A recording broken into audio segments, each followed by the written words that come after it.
बिहार पारा मेडिकल परीक्षा 2024 में आप लोग अगर एग्ज़ाम देने वाले हैं तो ये वीडियो को आप लोग पूरा ज़रूर देखना चाहिए। देखिए, आप लोग को ऐसे ही सवाल एग्ज़ाम में देखने को मिल सकता है। सभी प्रश्न जो लिया गया है वो प्रीवियस ईयर का क्वेश्चन है। तो इस वीडियो को पूरा देखिएगा और देखिए कैसे ट्रिक विधि से हल किया जाता है कि अगर आप लोग को नहीं भी आएगा तब पर भी आप लोग बना सकते हैं। देखिए, बस ऑप्शन देखना है और आप लोग का मैथ बन जाएगा। देखिए कैसे बनाना है, आइए सीख लेते हैं। तो पहला क्वेश्चन आप लोग देख लीजिएगा। देखिए, 0 से 50 के बीच विषम संख्या का योगफल ज्ञात कीजिए। देखिए यहाँ पर विषम संख्या, तो विषम संख्या किसे कहते हैं ये आप लोग को जानना बहुत ही ज़रूरी है। जो संख्या 2 से विभाजित न हो उसे विषम संख्या कहते हैं। जैसे 1 हुआ, 3, 5, 7, 9, 11। उसी तरह से बढ़ते जाएगा कहाँ तक, 50 क अब देखिए 0 से 50 के बीच कह रहा है। 0 के बाद 1 होता है और 50 से पहले 49 होता है। तो 1 के बाद 3 होता है, उसके बाद 5 होता है, 7 होता है, डॉट डॉट 49 तक होता है। और सभी का योगफल मीन्स होता है जोड़। तो सभी को जोड़िए। तो देखिए 50 है, इसको कैसे बनाना है कि बिना बनाए इसको आंसर कैसे आप लोग निकालिएगा। तो टोटल हमारा 50 है। टोटल कितना है, तो 50 है। बस इसी को 2 से भाग दे दीजिए। देखिए 1 के बाद 3 होता है, 3 के बाद 5 होता है, 5 के बाद 7 होता है, यानी एकक बीज करके होता है। यानी टोटल जो संख्या निकलेगा वो 25 के बराबर हो जाएगा। बस यही 25 के आप लोग वर्ग कर दीजिए। विषम संख्या का योगफल का सूत्र होता है वर्ग संख्या का स्क्वायर। संख्या का स्क्वायर बस 25 गुने 25 कर दीजिए, 625 उत्तर आ जाएगा। यानी 0 से 50 के बीच विषम संख्या का जोड़ जो होगा वो 625 के बराबर हो जाएगा।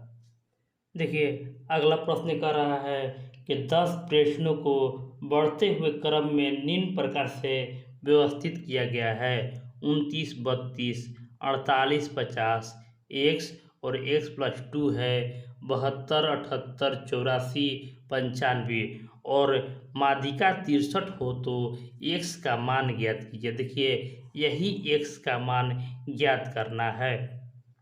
तो माध्यिका कैसे आप लोग निकालिएगा सीख लीजिए।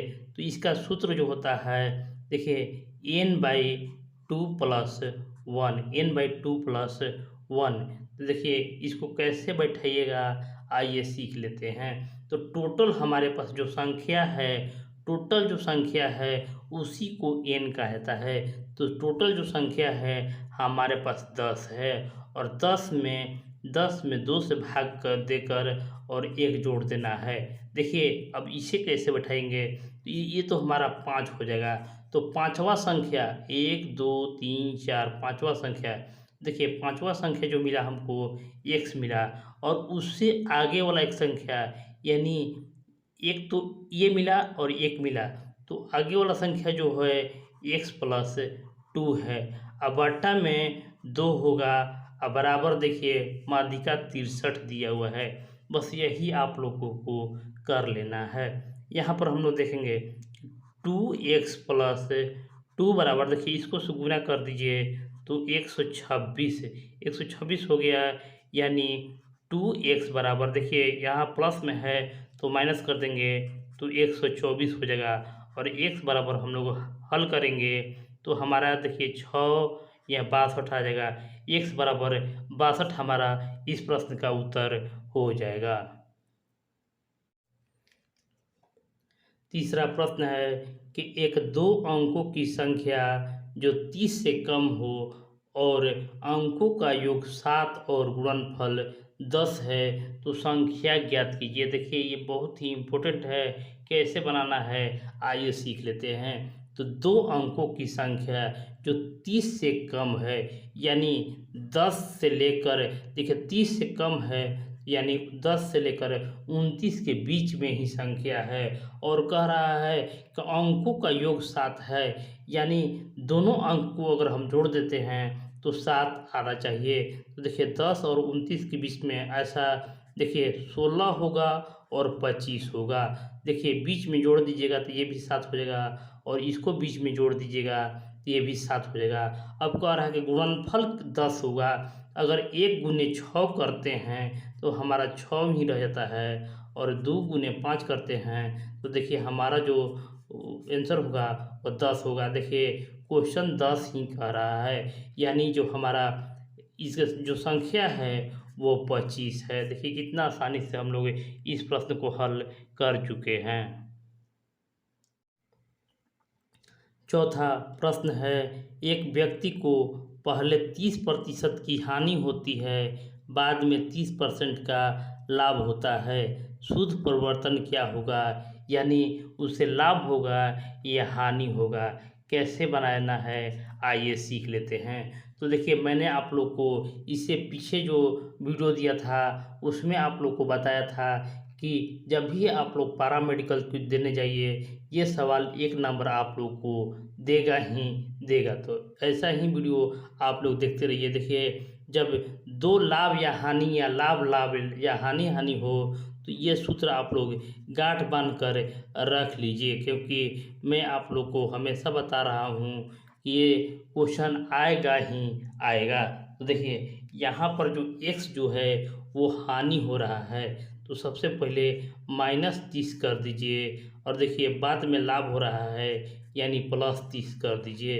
देखिए प्लस माइनस माइनस होता है, देखिए प्लस माइनस मैंने लिखा था इसलिए प्लस माइनस माइनस ही होता है। और XY तो 30 गुने 30 कर दीजिए, अब बट्टा में 100 कर दीजिए। देखिए प्लस माइनस कैंसिल हो जाता है, और यहाँ हम लोग देखेंगे तो 0 से 0 और 0 से 0 यानी हमारा -9% आ रहा है, और माइनस में लगा हुआ है तो कमी होगा ही होगा। माइनस में रहेगा तो कमी होगा, और प्लस में रहेगा तो लाभ होगा। तो इस तरीक़े से इस प्रश्न का भी हल कर लेना है।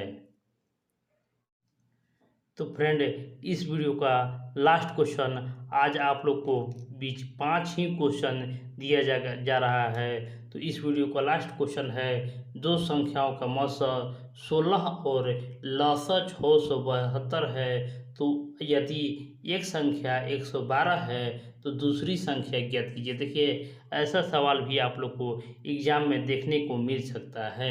ये मौसा दिया हुआ है, लसा दिया हुआ है और पहली संख्या दिया हुआ है, तो दूसरी संख्या ज्ञात कीजिए। तो इसके लिए आप लोग एक सूत्र लिख लीजिएगा कि इसका होता है कि मौसा गुने, ये कुछ नोट में लिख लीजिएगा, मौसा गुने लसा, मौसा गुने लसा बराबर होता है पहली संख्या गुने दूसरी संख्या। तो देखिए मौसा हमारे पास 16 दिया हुआ है और लसा जो दिया हुआ है 672 बराबर है 112 गुने दूसरी संख्या हमें निकालना है। तो x बराबर आप लोग लिख सकते हैं कि 16 गुने 672 बटा में 112। देखिए ऐसा देता है कि आपको विभाजित होगा ही होगा। देखिए 6 एकम 6 12 छक 72 यानी 6 बार में हमारा विभाजित हो गया। तो x बराबर हम लोग निकाल सकते हैं 16 गुने 6 यानी 16 छक 96, 96 इस प्रश्न का उत्तर हो जाएगा। तो इस वीडियो को इसी तरह लाइक शेयर और चैनल को सब्सक्राइब करना ना भूलिएगा। धन्यवाद।